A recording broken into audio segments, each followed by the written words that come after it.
बिस्मिल्लाहिर्रहमानिर्रहीम। Hydrogen bonding हम लोग पढ़ रहे हैं और एप्लीकेशंस ऑफ हाइड्रोजन बॉन्डिंग की बात हो रही है।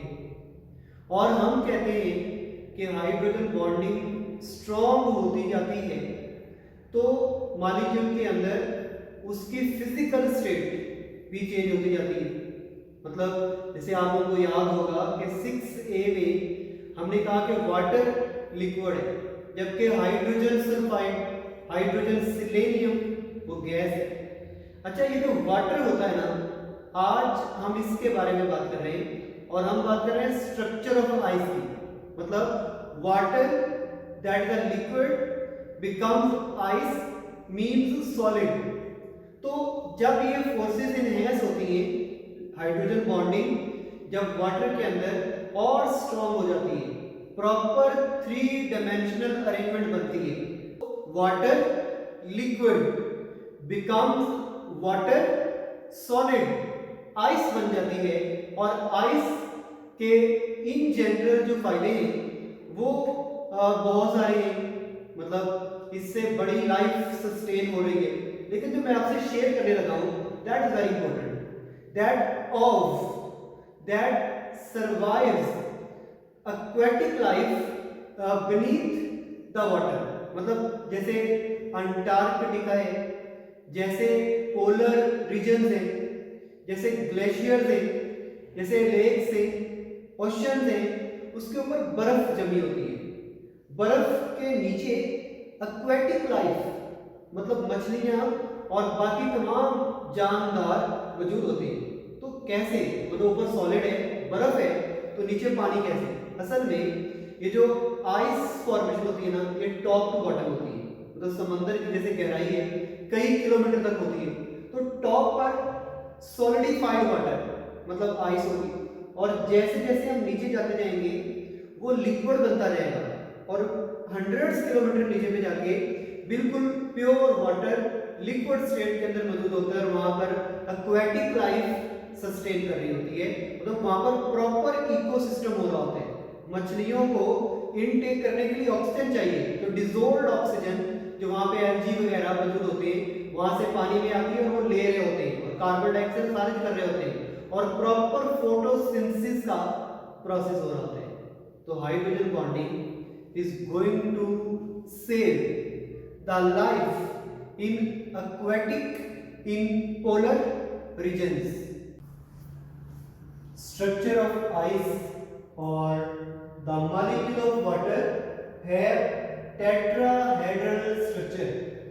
ये ऑक्सीजन और ये 2 हाइड्रोजन के साथ लिंके और इसी के 2 लॉन पेयर पड़े हुए, वो आगे दूसरे वाटर मॉलिक्यूल के साथ बॉन्ड बनाते हैं। इस तरह इसके 4 कॉर्नर डेवलप होते हैं और ये टेट्राहेड्रॉन की शक्ल इख्तियार कर लेता है।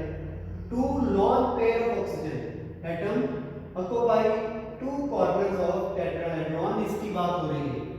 और फिर water in liquid state, the molecule of water are associated with each other and these associations break and reform because water molecule are mobile। मतलब एक वाटर मॉलिक्यूल अगर निकलता है उसकी जगह पे दूसरा कोई और वाटर मॉलिक्यूल आ जाता है, फोर्सेस बनती रहती है, फोर्सेस टूटती रहती है, and that the history of intermolecular forces that mean hydrogen bonding over to here.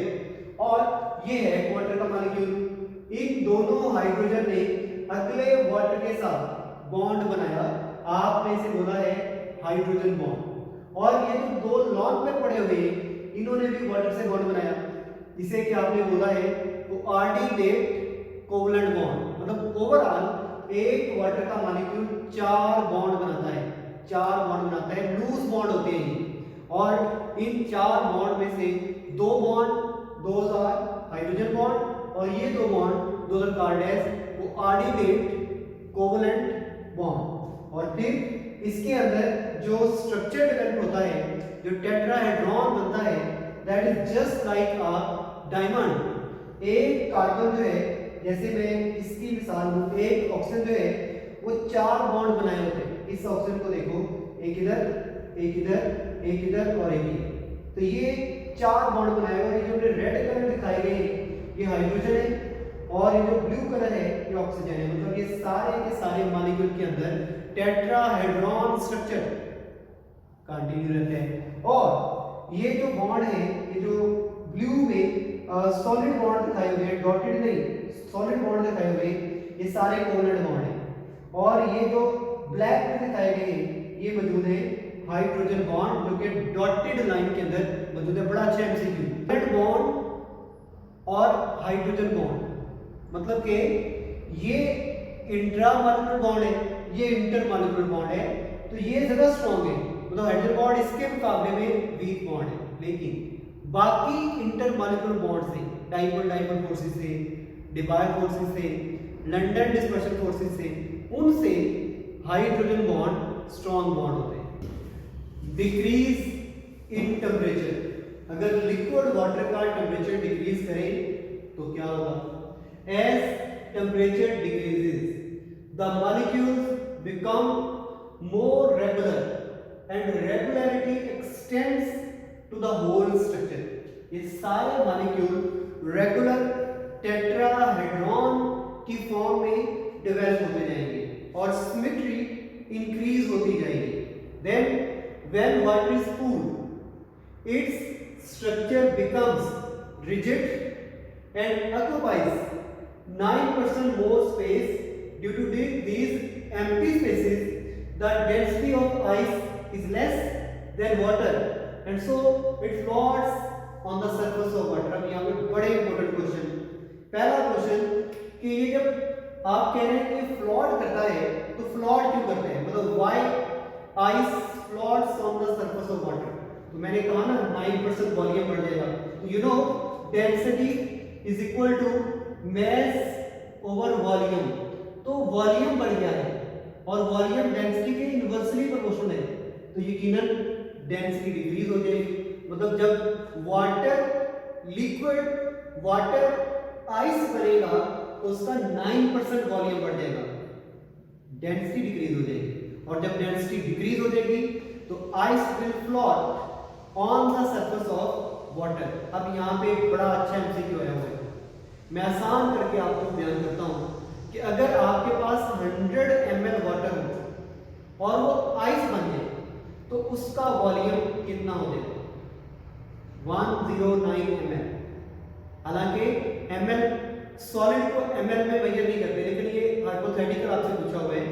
तो 9% जो कि वॉल्यूम बढ़ने, तो यकीनन अगर 100 ml लिक्विड दोगे तो 109 ml आइस सॉलिड बन जाएगा।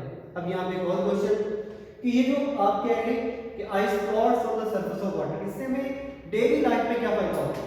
बड़े फायदे हो रहे हैं, बहुत सारे फायदे हो रहे हैं। जैसे मैंने पहले बताया है कि जब ब्लैंकेट ऑफ आइस ऊपर आ जाता है तो नीचे जो लिविंग ऑर्गेनिजम्स होते हैं वहां तक लो टेम्परेचर पहुंच नहीं पाता और वो इंसुलेट हो जाते हैं, वो सर्वाइव कर जाते हैं उस आइसी, उस कोल्ड जोन के अंदर भी। And then diamond like structure of ice, ये जो आइस का स्ट्रक्चर है ये डायमंड के स्ट्रक्चर की मानिंद है। तो आप बात कर रहे हो the structure of ice just like structure of diamond because each atom of carbon in diamond is at centre of tetrahedron. जैसे हमने कहा ना कि एक ऑक्सीजन दरमियान में और 4 हाइड्रोजन से सराउंड किया हुआ है, वैसे डायमंड में एक कार्बन दरमियान में होता है और सिर्फ 4 कार्बन ने सराउंड किया होता है।